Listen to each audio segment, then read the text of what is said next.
Hai kata ikut naik tiup-tiup mana? Mana betul? Pakon, ibu Elizanya Rino sama Gedro.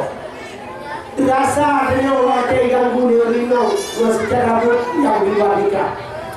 Pakon tanya bandung nama. Tanya bandung dan bandung saudara yang itu. Cuma bawa teh itu tanya mereka secara yang hanya kok.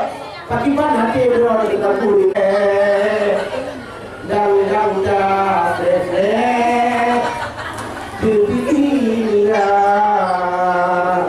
begini untuk begini wewe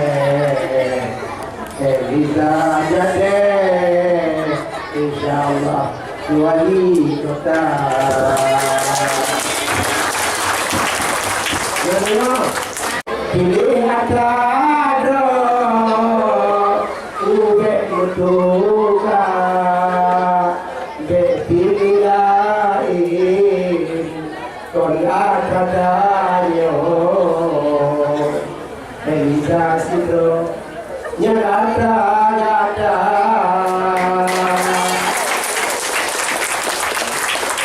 Nah, itu yang pokok dia